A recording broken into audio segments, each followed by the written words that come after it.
Hey, I'm going to Death Valley in a few weeks, and I wish I could find a silo for my rope. I've checked out a few places, and they're all sold out. Hey, did you hear? Emily just came out with a new Seco rope bag. That'd be perfect for Death Valley. A Seca rope bag? What's that? The Seco rope bag is designed specifically for dry canyons. It's made of cordura and vinyl, so it's more lightweight and compact than the ones made with foam. Wow, that does sound perfect. Where can I find them? Most of the retail places that sell Emily Canyon gear should have them in stock, or you can find them at canyoneeringusa.com. Cool, thanks for the information on the new product. I really love Emily Canyon gear. I'm going to check right now. Cool, I'll have a link for them in the show notes, so it'll make it easy for you to find out more about them. The Seco bags are also perfect for North Wash, Capitol Reef, Dry Zion canyons, anywhere you don't really need your bag to float. I really love how packable they are.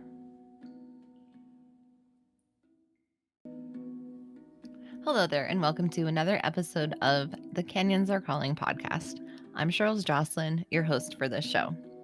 So the website is now up and running, and I keep adding new content frequently. So if you haven't checked back on that lately, go to thecanyonsarecalling.com and check out the new website. I have beer glasses on the way. They're super nice 16-ounce glass pub style glasses with the Canyons Are Calling logo on them. They're going to be here around October 1st. So if you go on the website and order one of those before October 1st, I'm going to throw in one of the 5-inch Canyons Are Calling stickers for you. So go ahead and do that. You can also make a donation if you feel like this podcast has impacted your life and that these stories are worth anything to you. Make a donation. That would be awesome. I have also joined Patreon, where you can also make a donation. It's a little bit more secure platform. I use Squarespace, which is great for my website, but Patreon is more for creator content. A lot of you that listen to podcasts might be familiar with that one. That one you can make a monthly donation if you would like. I honestly don't want to do sponsorship for my podcast, but this is totally a labor of love and it's taking a lot of my time. So if you feel like it's worth it, want to buy me an After Canyon beer or whatever, that would be awesome. Anyway, you're not here to listen to me ramble on. You're here to listen to who I'm talking to. Today, it is going to be the guy who interrupted my call with Michael Kelsey in the last interview, Brian Olliver. He is the director of one of my favorite films, Gorging, a film and documentary about canyoneering and canyoning itself. But first of all, who is Brian Olliver? Brian Olliver is an award-winning producer and director. His filmmaking experience includes a prolific stretch of network television and ownership of an LA-based production company specializing in branded content and independent films. Brian's spirited filmmaking career began in action sports, where he worked with the professional snowboarders and skateboarders to produce original TV content. Traveling across the globe, Brian captured stunning outdoor imagery and built stories about adventure and perseverance. And while immersed in the action sports scene, Brian gained deep insight into the youth culture market and developed a unique perspective that would serve him throughout his career.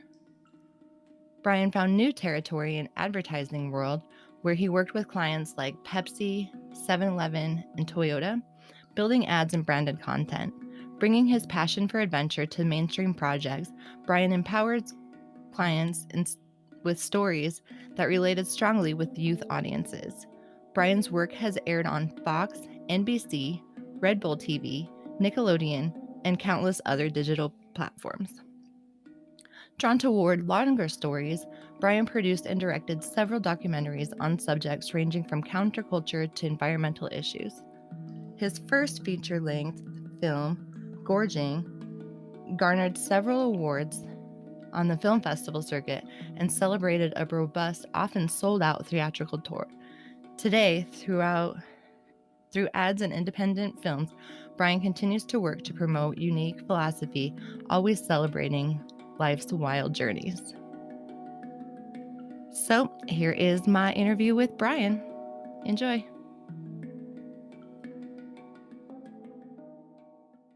quality. I'm told my stuff cuts in and out. Should we do without the video, or do you prefer the video on? I like the video on just because then we can see each other and it helps. Okay. I feel it helps us have a better conversation. Yeah, that makes sense. Yeah, let's just let me know if it impacts the audio or if I freeze or anything. But so far I'm sounding okay to you? Yeah, so far you sound great. As awesome. far as cool. Yeah, better than my cell phone recordings that I started with. Awesome. Cool. Sweet. All right. So yeah, thank you very much for joining us. It was kind of awesome that you called right in the middle of our conversation with Michael. That was the funniest thing for me was after you invited me to this, I did go back and listen to which I think is published just within the last week or so, right? So Mike Kelsey, the podcast is out. Mm-hmm. And I listened to, and it was just the ridiculousness of, I probably talk to Mike maybe twice a year, maybe 3 times a year. I don't know if he reached out or emailed prior to that, but for me to call in the middle of your podcast was just hysterical. It was just so funny, and to go back and listen to the podcast and have me interrupt it was very rewarding. It was very fun to hear. Especially right when the timing, because we were talking about him copying and pasting in the Gorging movie. Right. It's amazing. It is and then hysterical. It was just impeccable timing. So a larger force had me dial that number. Yeah, that's right. It's amazing. For sure. All right. So I'm talking with Brian Olliver. If you want to go ahead and introduce yourself and tell us a little bit more about you and how you got into the outdoors, that'd be awesome.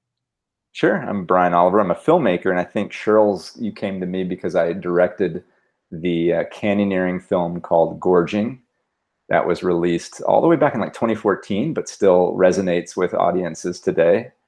I had way too much fun putting that film together, and it still kind of pops up now and again in terms of sales for me and conversations with people that I haven't met yet. So it was such an awesome project in so many ways.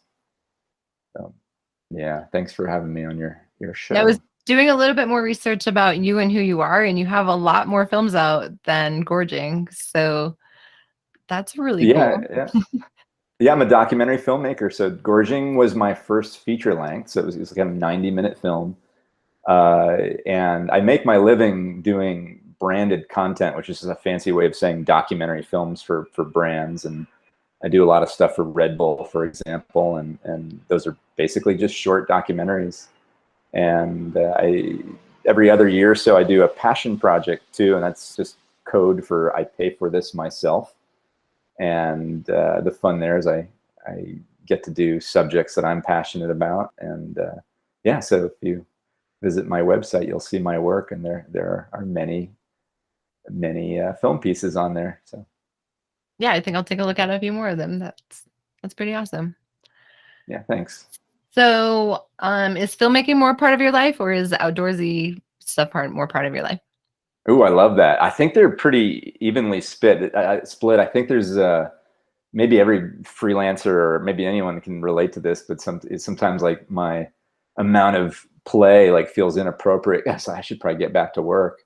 And then of course, as a filmmaker, you go through periods where you are really well employed as a freelancer, where work is really coming at you, and you get the other side like, oh my God, I just want to tell this client to F off and go play in the outdoors. So the fun part is to just kind of go in and out of that, both sides. So no straight answer to that, but always want more of both at all times is the answer. Right. A healthy balance is always good. Yeah. That's the next trick. Awesome.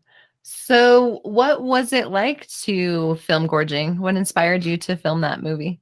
Yeah, I think, I was canyoneering for years before I decided to make a film. I've been a filmmaker since age 5 or 6, but I discovered canyoneering maybe in my 20s, and I was very passionate about it. And I think like a lot of people, when I hear their stories, when they were first introduced to it, they kind of get almost like addicted to it. And I was just, so all my free time was devoted to canyoneering. And at the time I lived in Salt Lake, so I had kind of quick access to some of the greatest canyoneering just south of Salt Lake.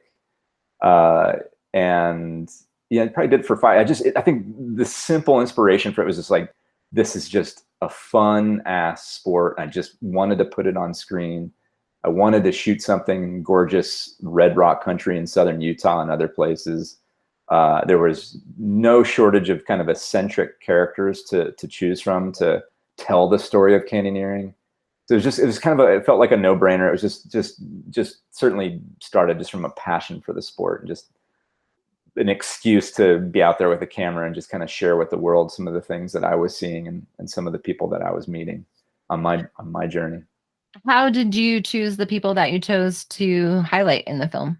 Yeah, it's a great question. I think certainly Mike Kelsey was the first. They weren't, there's the film features 4 people, and Mike Kelsey was the first. I'd say like I had a bit of a, what do you call it? Like I was a fan of Mike originally. I started canyoneering partly because of just finding his book on bookshelves and going, what the heck is this dude in tight jean shorts doing? And that was my introduction to the sport. So like it partly was an excuse to just like have a reason to call Mike and have like a professional reason and conversation with him and say, hey, we're doing this film and I want to feature you in it. And I think I started even shooting kind of without having a real sense of what I was up to. I just started meeting Mike in the desert. We started shooting and I realized pretty quick that this was going to be a larger story and there was some interesting things to be said about canyoneering.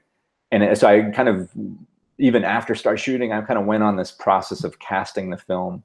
And I think, Rich Carlson was a huge part. I had already taken a few of his classes. And of course, he is a guru. He brings like education. So he was a fun voice in the conversation. And then I found Dennis Turville, who we kind of paint as a pioneer to the sport. He was doing first descents in Zion back in the 70s.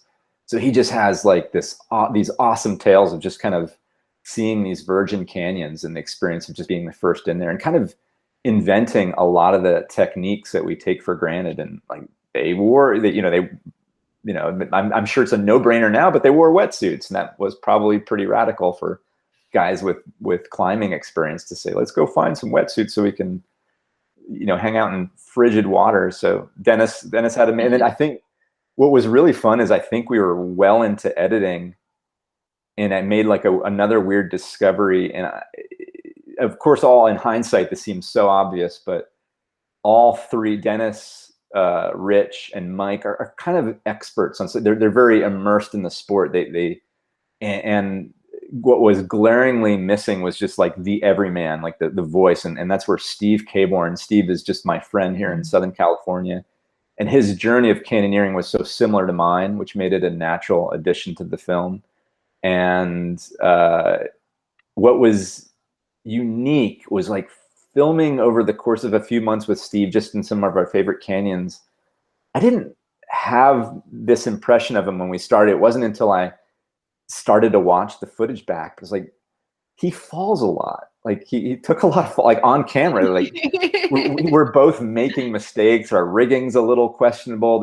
Nothing led to any injury, thank God. But I was like, wow, there's a lot of material that Steve appears as like a little bit of Butterfingers in it. And I'll never forget this. I like invited he and his wife out to dinner. And it was just, I was like, literally buttering them up. I'm like whining and dining them. I'm like, Steve, you're part of this film. I just want your permission. Like, can I paint you as the guy, like with a slight level of incompetence? And he's like, sure. It was like the weirdest discussion I've ever had as a filmmaker. And, of course that aspect is there. I think it's done respectfully. And the point of it is just that, he's a rookie. He was a beginner canyoneer at the time, and I wasn't far behind him. And he illustrated, a strong aspect of what we were trying to say in the film.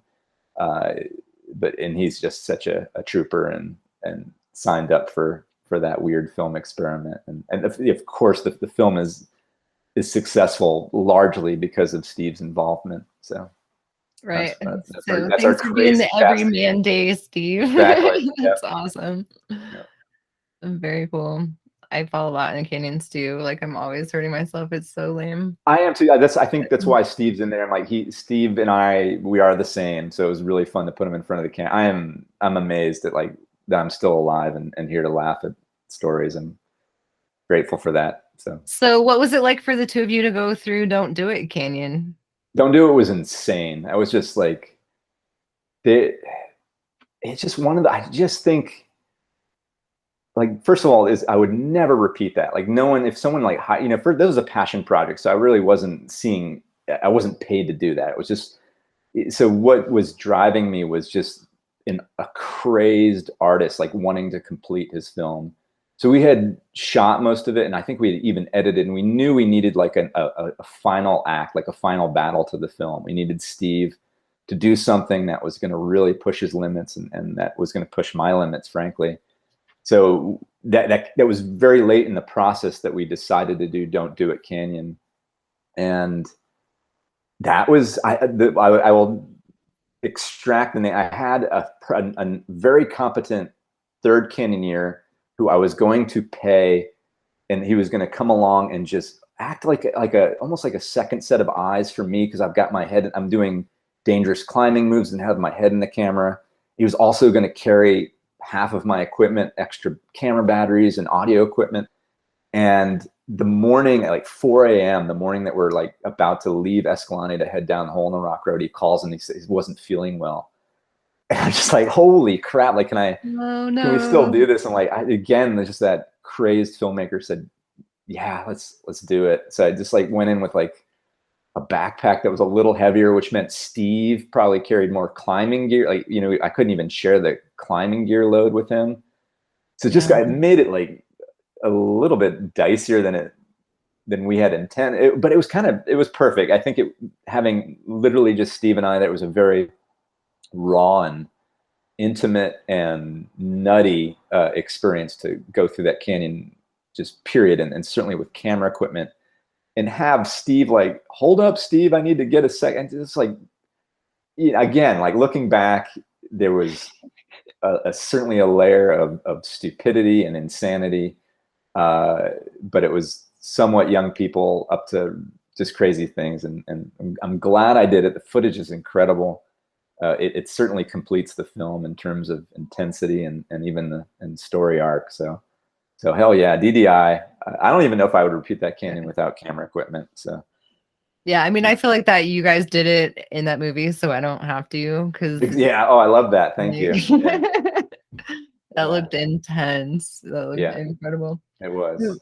What was it like carrying the camera equipment through the canyons? What type of gear were you carrying? Yeah, it was all over. That film, classic passion project. I didn't really have a heck of a lot of financing. It was like friends and family contributed, but so that what that usually turns into is just like a really extended shoot where you're just shooting like here and there, and then I'll run off and do paid work just to kind of catch up and then return. So it's like, I think Gorging probably spanned 4 years of shooting, and certainly not continuous shooting. It was just kind of off and on. So that said, like, the equipment was constantly evolving as we started shooting. Just to kind of geek out, I was shooting on standard def, like mini DV, which is just so antiquated now. And like halfway through, I upgraded to HD, which was lovely, as the canyon should have been captured in that anyway. It was an interesting thing in post-production to have still up to like 60 or 80 hours of standard def footage. And it was an interesting choice. I had to kind of almost like apply it or treat it like archival footage. Like, it almost had the effect that there was like, if Mike Kelsey's being featured in standard def, it almost appears in the film as if it was like his personal archives. It has like a little extra, it was almost a weird benefit to like having this old equipment. So it has like a little charm, and then you kind of bump back to Steve's story, which is distinctly HD. So it was it was a weird mix, but I generally had very lightweight, it's incredible, like around 2012-ish, like the camera equipment just got really, really light and really high resolution at the same time. So I'd go in there with just kind of like a prosumer Panasonic camera with like a shotgun mic attached to it, and a kind of a lightweight tripod. That was the usual kit, and even that added up to probably 30 pounds or something with all the batteries, accessories, and I still had like wireless mics that I had on the guys. So it's definitely a lot. It's a ridiculous thing to do as a filmmaker, and again, like it's something you do in your 20s, and then all subsequent films, all you do a better job of finding financing so you can get people to go out there with you and spread some of these roles out. So that's the lesson learned. So. Right. Now I know why there's not very many films about canyoneering. It's not easy. Yeah. I mean, one quick, like really quick story. I remember like literally day one shooting with Mike. It was like we were in like Robber's Roost area. And it was really weird conditions. I've never seen it since, but it had rained the day before, which was fine. It didn't make the canyon especially wet, but I think there was a wind event about the time it was raining or just after, but in a narrow slide, the walls are shoulder width. I remember the moisture on the there's a fine layer of sand that attached to both walls. And it was you just take a finger and it would brush off. So with that, it was like the sandiest environment, like way sandier than the normal canyoneering event. And I went through there with a camera and I destroyed the camera. Like just sand was in every conceivable crook and nanny of that camera. And I went home. It was shot on mini DV, so I have the footage. That was fine, but the camera, it would not record. So I had to do a repair. The cost of the repair was practically the cost of the camera, which was really painful for an independent filmmaker. And of course, like every shoot after, I just put a rain sock on the camera. So it's like, screw this. I didn't experience rain all that much, but it protected it from the sand. So whatever it was, that was like literally the first step in like hundreds of days of shooting was the camera destroyed. Lesson learned. Oh, that's so exactly. Okay, so speaking of cameras, you do kind of go weird in your audio every once in a while. Okay. So if you want to switch it off of video, okay, and see how that works. That's cool. Yeah, I'm not surprised by that. I mean, I can still see you, which is helpful. So I'm sorry that you get to look at a cow or something, I think. So. Yeah, that's cool. Do you think, is my audio any better now?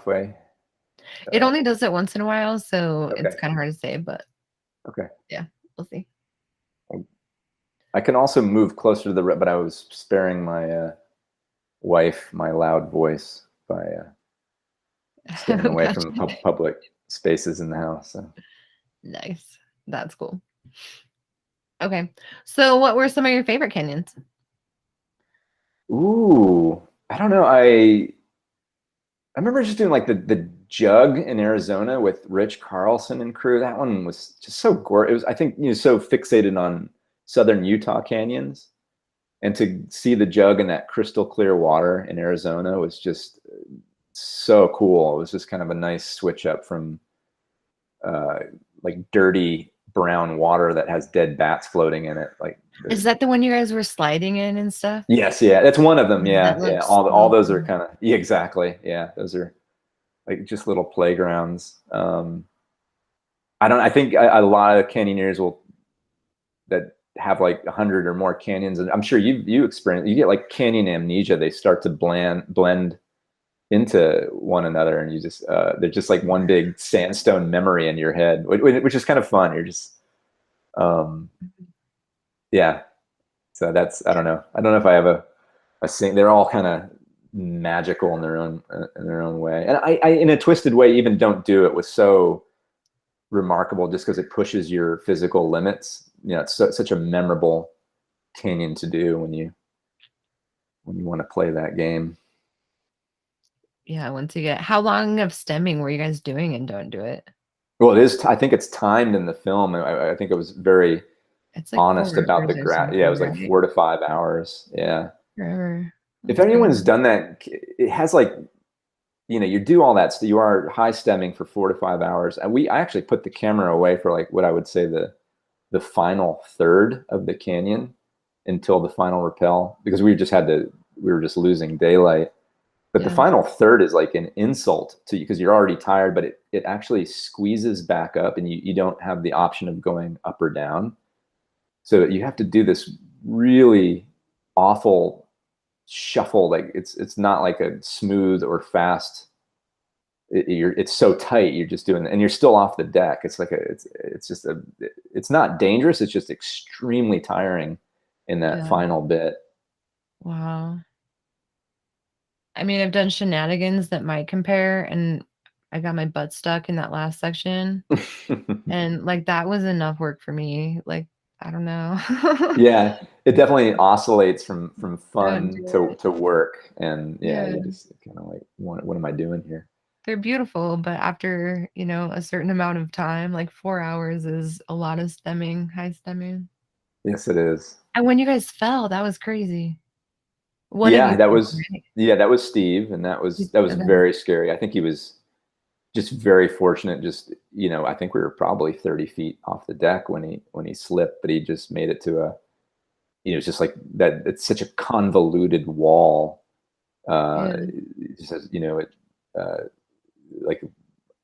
Portion of the wall just pushed. He was able just to get his feet back under, which is amazing. So, right. Oh man. The things we do for fun. Well, what's your favorite canyon? Oh my gosh. Probably the one I'm in at the time. Yeah, there you go. Okay. I mean, Spry has a very sacred spot in my heart only because it was my first canyon. Okay, that's awesome. And so I try to do Spry at least once a season just to see how it's changed and watch how my skills have changed. That's cool when you're present to that. I think that's great. Where would be your next? Do you have another trip plan? Like, where's your next canyon mission happening? So I'm super excited. I have a rim to rim planned in the Grand Canyon in November. And we're gonna add, because of my conversation with Rich and Todd Martin, we're gonna add Garden Creek to that. I don't know that one. Okay. It's right on the Bright Angel Trail, right by Indian Creek Campground. Okay. And it was one of their favorite finds in the Grand Canyon. So I'm super excited, but I need to do some training to be able to carry the extra weight with my backpacking gear and my canyoneering gear. All right. Get after it. Yeah. So now I'm doing like a Collab Arch trip, and I have a couple other backpack trips planned just so I can practice that. But that's cool. That's great. Then I have a couple little ones like Water Canyon, and that's about it planned. But okay. That sounds how about like you? fun. What do you have in plan? I typically, I'm a somewhat new dad. I have a 4-year-old daughter. So I definitely watched my ability to kind of, I'm in LA too. So straying far from here is I'm a little limited, but I still treat myself to like a big trip, and I usually do it in October, and that's usually back to Southern Utah. And I have to start putting that together because it's, I'm talking about a month away. So I got to find some groups to attach to, or someone who has plans already. And, but I tend to gravitate towards Escalante. It's just one of my favorite areas of all of Utah. So. Nice. I honestly have not spent much time there. Like I need to get there because it's so close. But I've done like Neon, and I've done a couple of the Egypts, and I've done some little hikes there. But I should spend some time there. It's only a couple hours away. Yeah. There's so much in my backyard. It's hard. That's true. That's a good problem. Yeah, for sure. Cheryl's, is my audio cooperating a little bit better? Yeah, a lot better. Okay, awesome. For sure. I like that Mike Kelsey was like, you blew his mind on the podcast with your name. You just like did not accept it. He's like, Shirley? It's just such a Mike moment. I think you really captured Mike's essence on your podcast. I really want to say, because I cut like 4 of those rants about my name out already. It was kind of. Well, thank you for leaving one in. I think it was a good representation. I've had such similar conversations with Mike of just like either explaining camera gear and just there's a weird, as if he's rejecting the concept, and he talking out about that out loud is a funny moment. So yeah, his hiking stories were incredible though. Oh, no doubt. Yeah. I mean, that guy has been hiking my entire life. So yeah, dang. He's so fascinating because he's a Terminator. He's just like moves in one direction, and that is like towards towards the desert and then back to his book, his home office to publish the book. And it's just, to have such a focus like that is just fascinating to me. It's just been committed to that for 40 years or something. Yeah. And I hear he hikes super fast for as old as he is. He's just in incredible shape. That's really cool. Yeah, I mean, I think he's literally like on the GPS, it registers at like 3.3, 3.5 miles per hour.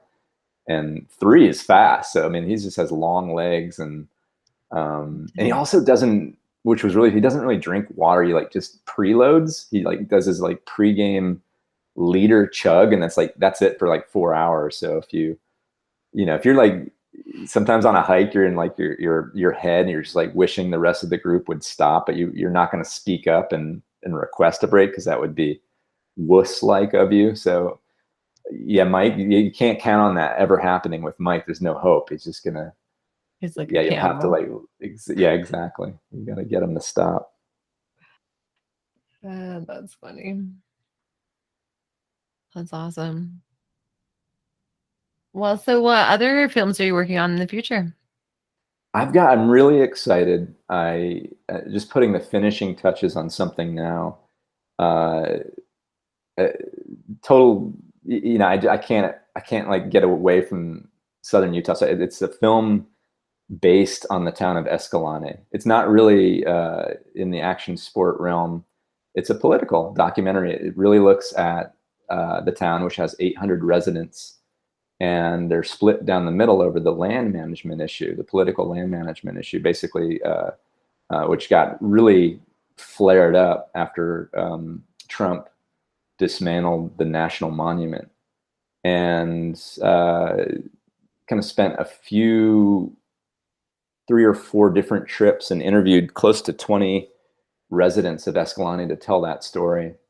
And we kind of have both sides of the fence, just lending their perspective to the conversation. The film is told primarily through a young couple in their 30s, Stephanie and Kelton, which I'm sure some of your listeners would recognize those first names. But it's a short documentary, and it's just started to send it out to film festivals, which is a pretty long process, but we'll probably have some really fun news closer to 2022 around it. So. That sounds exciting. Yeah, it does have. It's not. It has. It kind of still honored my roots. So it does have a few minutes of canyoneering.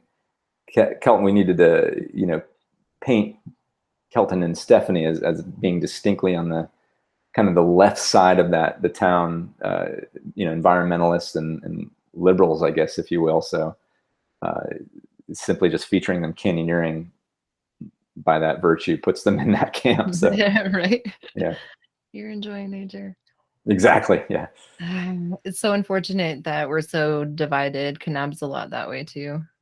Absolutely. Yeah. And that town, having that land management issue really makes that conversation pronounced, and people are very passionate on either side of that conversation about what that land should be used for, and what its future should be. That's cool. I'm excited to see that. Yeah, I'll share it with you soon. Very cool. All right. Well, do you have any epic canyon adventures you want to share with us? Epic canyon adventures. Aside from don't do it. No, that was a good one. Trying to think. There's been many. I think it's not so much an adventure, but I feel like I love watching. I wonder if other people kind of experience having started canyoneering, I think all the way back in like 2004. I love just watching like the evolution of my interest or curiosity in canyon has definitely changed shape over the years. And I think one of the things that's happened, looking at canyons further and further from the road that are like a hybrid backpacking mission, and not necessarily like quality or intense canyons, but ones that involve like either a lot of logistics or just simply sweat equity, just getting out to them and camping. And one of the relatively new partner is Bill Wolverton, who lives in Escalante, and Bill arguably knows that terrain better than any human on the planet and has the personal notes on topo maps to prove it, and to follow along with someone that is just kind of has this almost childlike lust and curiosity for that land is just like really fun to tag along and just see nooks and crannies that I don't think a lot of people are seeing at all. So it's and we usually sneak in a canyon in there, which just makes those 3 or even 7 day long trips just really fun. So that's kind of what's got me lit up in the last couple of years. Nice. Do you have plans of taking your daughter canyoneering? Absolutely, yeah. There's she's got a healthy appreciation for camping right now, which is great. She likes it. She likes the tent. She likes to set it up. So I feel like we're off to a good start. Every once in a while she'll break my heart. She'll say, "I don't want to go hiking, Dad. I don't want to do this." But I'm okay with that, and I'm sure she'll kind of figure it out for herself. I still have the amazing piece of equipment, the Deuter child carrier. So sometimes I just throw her in that thing, buckle her in, and I'm like, "We're going hiking, and I'll carry you, but you're going." Nice. Yeah. There's a plug for Deuter. Maybe you can get some sponsorship dollars or organic product placement. Mm-hmm. I do like Deuter gear for sure. Yeah. Very cool. Do you guys have kids? So my kids are grown. I actually have grandkids now. Oh my gosh. All right. And so I can't wait to get them into canyoneering. We took the grandkids. We took them all camping this summer, and the 3-year-old Jasper was just like, "I guess the forest is our new home now." And so it broke my heart to tell him that after like 2 days we had to pack up camp and go home. But that's hilarious. He's like taking that in. Like, this is a nice place. This is where we live. Oh. But he loves it outside. They get him hiking as much as they can. So gotta get that. So everyone sounds like they're outdoors people in your family then. My son, not so much, and his kids. But when I get together with them, I try to do outdoorsy things with them. So kind of expected that we're either going to meet and go camping or go somewhere outside. That's awesome. That's great. Cool. They look forward to it. So yeah.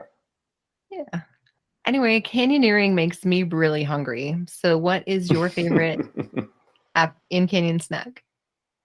Yeah. I recently, I think about 3 years ago, I changed my diet. I'm now pescatarian, and I kind of lost some of my favorite beef jerkies when I did that. But I'm trying to think of the brand. I found it on Amazon, but it was just like I think it's a company out of Hawaii that makes a variety of fish jerky, and it was lovely. I don't think I'll go back to the beef jerky, but it's like ahi jerky and things like that. But there's just dried fish with great flavors. But I'd like to try that. I've been vegetarian for a while, but then went pescatarian this year. So congrats. Yeah. I'd like to try. I'll have to here's another sponsorship opportunity for you. We're talking products. I will send you a link. I'm sure it's just in my Amazon. I gotta order some more to prepare for my trip in October. But I've been thinking about doing an affiliate with Amazon, and then on my website have like everybody's favorite snack page. There you go. Then have links to everybody's favorite snacks, and then I get like a little kickback from the Amazon affiliate. So I'm gonna sign up for that soon. Awesome. Yeah. Your next podcast should feature you making that phone call to Amazon to sign up for. That's really cool. Yeah. I will say I'll share with you the whatever fish jerky I'm talking about because it's really good. That'd be awesome. Yeah. What's your favorite? What's your favorite snack? Lately, I've been doing snap pickles.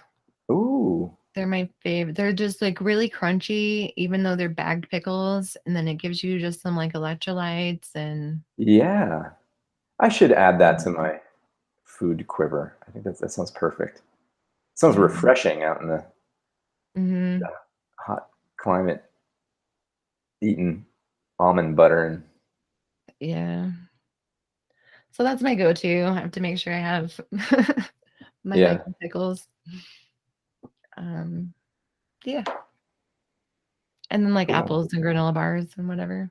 I've also been dehydrating a lot of fruit out of my garden, and that's been yummy. Cool. That's I have been good. going back to Gorging real quick. I want to throw a question at you. Like, what's since you've viewed it so many times and you're a fan of it, like, what's kind of the biggest takeaway of that film for you? I really like that you put in a lot of the safety aspects that people don't consider. I really like the accident part where people are like falling and stuff because it gets you thinking, like, I need to be more careful when we're out there. I like the history part of it with Kelsey. I like that he's so raw and you show that, like how he's cutting out his words and like pasting them on the map that he makes. Like it just shows you how involved he personally is with every book that he writes. And I think us as readers don't really take that in until you see that and you're just like, oh my gosh, like that's got to be so much time. Exactly. Yeah. Yeah, I just really like it, and I like it to show it to newbies or just friends when they're over. And I don't know, I'm not really into mainstream media, so like the outdoorsy stuff to me is just more cool. Yep, I'm with you there. That's why I keep making films in those areas. But that's really cool. I appreciate you saying that about Gorging, and those are my favorite moments as well. Certainly, Mike assembling his book is incredible. I believe he still does that to this day. So To this day, yeah, it's just crazy to think about. But yeah, he's an awesome, interesting guy for sure. Fully. I should reach out to Rich and maybe Dennis and see if I can get them on. Yeah, well, keep me posted. I'd be curious if Dennis is Dennis is fascinating. I think that'd be an awesome let me know if you do. I can help you kind of prepare for that because we certainly did so much research and background. So there's very cool. Someone this was like years after Gorging. It was amazing. I don't know if it was Tom. Someone forwarded me an email from I'm forgetting who it was, but someone claimed to have done Pine Creek in Zion before even Dennis did. Yeah, they emailed Tom. Yeah, it was like a weird kind of. I think it showed up in the forums for a minute, and we were, it wasn't someone. It was someone who probably stumbled on the forums. Like this is only like maybe 2 years ago. Yeah, it wasn't very long ago. I should go through the emails and see if I could reach out. That was fascinating, and Dennis was like, I turned into like almost like a third party minute because I was talking to whoever this guy, I can't think of his name, and I went back. I think I called Dennis and said, here this guy claims to have been doing this like 4 years before you guys were. And then Dennis was, well, ask him if he did this, and I'd go back. I was like, what? I'm like, why am I doing this? You guys should just. I don't know if they ever connect. You guys talk to each other. Yeah, but it was always. I was like, what am I, a weird attorney or something? Making sure you guys never talk. But yeah, it was. I don't know if we ever got to the bottom of it, but there was the tone. I think even in the forum, it's someone that brought like a little bit of anger for being like left out of the conversation too. So there was like there were feelings involved in that conversation. Interesting. So I think that's all out there in print on the forum. So. Have to look into that more. Yep. Wow. All right. Anything else you want to talk about? No, I will. If you could go anywhere in the world, where would you go and why? Oh, geez. God, we have that's such a good question. If we have, my wife and I have like, I don't forget, like it's like a Nat Geo one-off magazine just sitting on our dresser. It's been there for like, we've been talking about this for like 5 years. So it's like even before we had our child, but I'm forgetting where it is, but it's just like the gorgeous, all pristine white. It's either Brazil or even Turkey. I think there's similar locations in both of those countries, which is why I'm confused. But it's just like basically like it's inland and it's white sand. I think part of the year you get enough rain where these sand dunes fill up with crystal clear blue water. Oh, And I think that lasts like a month. And yeah, I certainly see some visitation, but I don't think it's super popular. I think you have to take like a 4-wheel Jeep out there, and it looks like that, you could choose from like 50 or more blue lagoons and have a private experience. It's basically like the sand dunes in Death Valley or Mojave National Preserve, but with like water pockets. wow, But the that sounds sand is, incredible. the sand is like completely white. It's just like, it looks like snow. I am so sorry for not having the names for these places, but the visual of that place haunts my dreams, and one day we'll have to put it into action and actually go fly out there and do it. Yeah, that sounds incredible for sure. Has there been any theme or consistency when you ask other people that question? No, It's all over the not map. really. Yeah, people are all over. It just kind of depends on the person, depends on, yeah. Are any of them so, like, oh wow, I got to do that too? You ever have? all of them, pretty much. That's why I asked, because I want to be inspired to like other places that I want to go. Not that my list is not long enough already. No, that's why I'm asking you. Exactly. I'm looking for inspiration. Yeah. So I really want to hit Australia sometime soon. That would be awesome. Yeah, the Blue Mountains there look like they have some phenomenal canyons. So yeah. And Mountains, also Peru. right? I'd really like to do Machu Picchu. I just have a friend that got back from there, and I'd really like to do that hike. That was our anniversary hike. That was absolutely amazing to do that. Yeah, what time of year did you go? Yeah, super fun, super amazing place. Yeah, so like to spend some time over there. And yeah, then Scotland, Ireland, places where my ancestry is from. Oh, how cool. Yeah. Those all sound like fun. It would be, with the pandemic, it's like any international travel sounds so thrilling right now. So right, yeah, we could just daydream about it all the time. Exactly, yeah, and flip through weird magazines. One day we might be able to travel again safely. Yep. Yeah. Speaking of safety tips, do you have any safety tips for our listeners today? Safety tips. Ooh, cool. I don't know. One thing that comes up, man. Here's a. This is not an answer to your question, but it's just sparking a. I was blown away. Maybe like 2 or 3. This is well into my canyoneering career, and I certainly have. I consider myself a competent canyoneer. And I took a newbie couple into a canyon in Zion that had no experience whatsoever, and of course I put them on some rappels. We did keyhole first, which is appropriate, and then I forget which canyon it was, but canyon number 2 was less appropriate, had bigger rappels. He was a bigger guy. He wasn't heavy set, but he was sort of like a football player size, and we were immediately having issues with just like. We had like either a piranha or something like it, just figuring out the friction setting. Like there was no setting that was really working for him.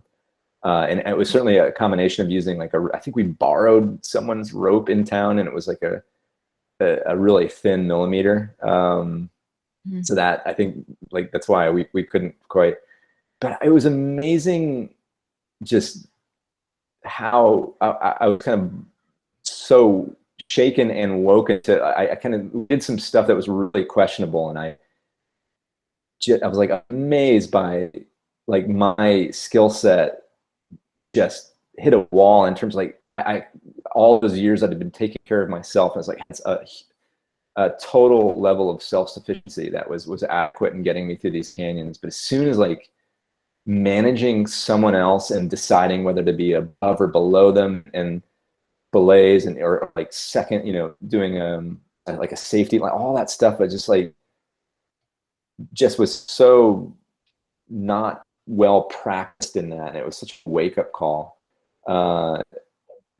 Looping back to your question, it was just I'm a huge fan of those courses, like Rich Carlson and so many others are offering similar courses at this point, and they're teaching you those exactly the skills I'm talking about that not only get you through safely, but other people. But we made it through fine.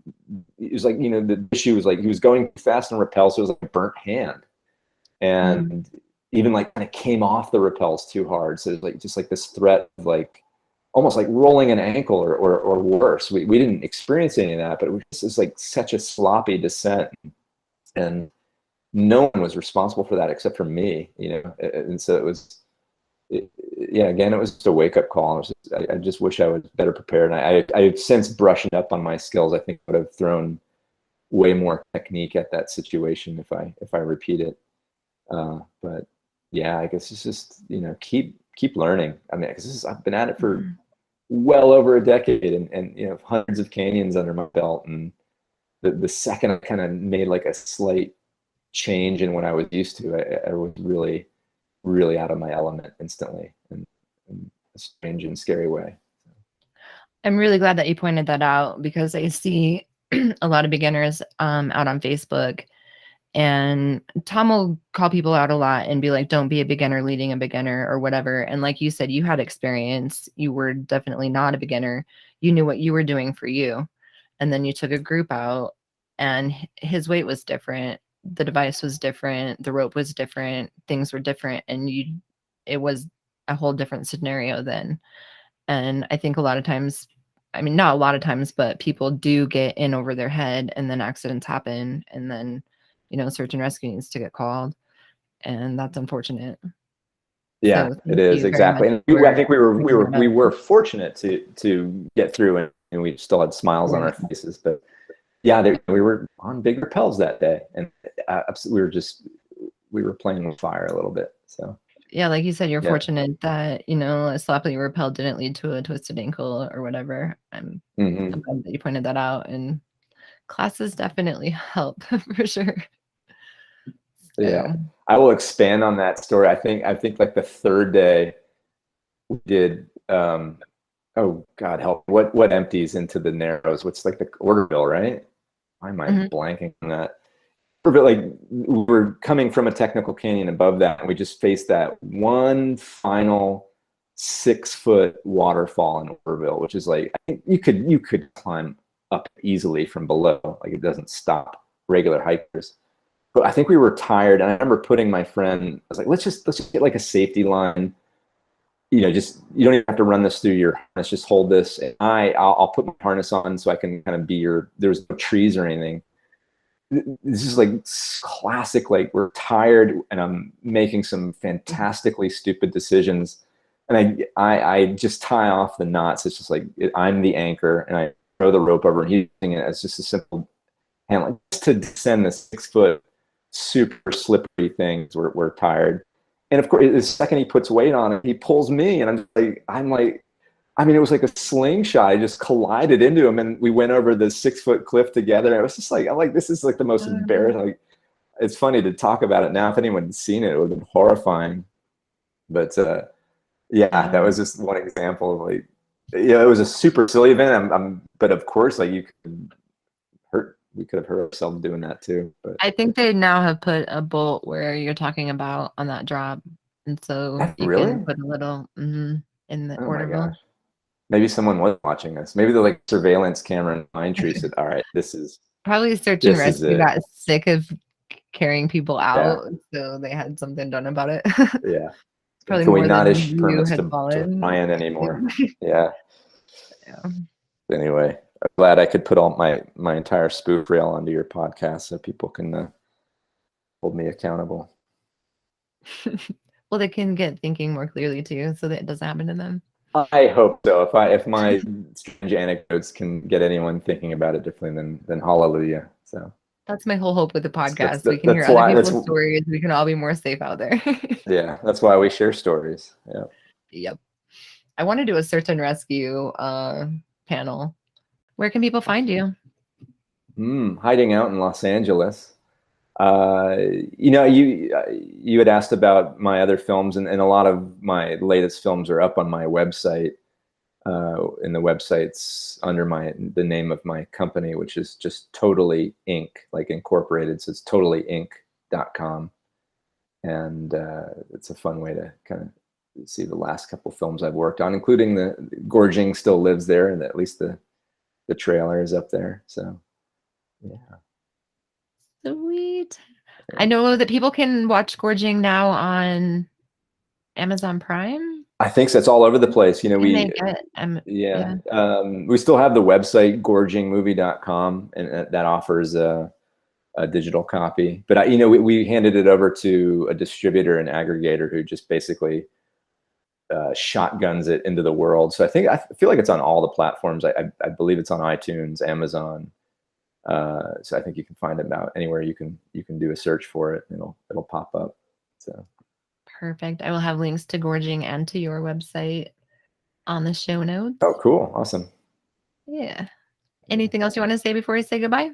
No, what a fun podcast. Thanks for creating like really fun, playful, and sometimes dramatic conversations around canyoneering. I think there was a need for that. We certainly had the forums online where people are communicating through text, which is fantastic. But I've been having a lot of fun listening to the episodes, and certainly Mike's from just last week. So yeah, well done. It's been a fun passion project for sure. Yeah. Hopefully somewhere it'll get lucrative, but for now it's fun. Awesome. Yeah, that's how they start. Right. All right. Well, thank you very much for your time, Brian. Yeah, thank you, Cheryl. The canyons are calling now. We should probably go. I love it. I'm there. Thank you for joining us for that episode with Brian, Olliver, and Gorging. I hope you enjoyed our conversation as much as I did. I really loved learning more about the Gorging movie and the characters in that. I think I'll reach out to some of them and try to get them on the show. So that might be in the works down the line here a little bit. Brian sent me a picture of where he was talking about where he would like to go. And that is actually in Brazil. I'm going to have the picture of the magazine that he keeps looking at. It is beautiful. It is white sand with blue water inside. It just looks incredible. So now I have another place that I want to go also. I'm also going to have a link to the fish jerky that he was talking about. I am in the works with the Amazon affiliate program that we were talking about. I'm just trying to figure out how to get it all set up on my website so everything links correctly. So keep looking back for that. I'm hoping to have either a page or on each person's bio a link to their favorite snacks. So you can just go to Amazon and get that, or you can, find out what their favorite snack is and support the local person of that snack, which might be a better option. So anyway, go ahead and check out my website, thecanyonsarecalling.com. If you have an idea for the show, you can reach out to me at thecanyonsarecalling@gmail.com. I'll also have links in the show note for our Facebook and Instagram page. You can also link to them from the website as well. If you're enjoying this beautiful music in the background, that's brought to us by Chris Sullinger, the Handpan Man. I'll have a link to his website, as well as our intro music, Tig Booth. There's also links to the Canyoneering USA website where I work, where you can get Imlay Canyon gear as well as other gear for canyoneering, and also read Tom's latest raves, get more information about canyons there. And the canyons are calling now. I gotta go.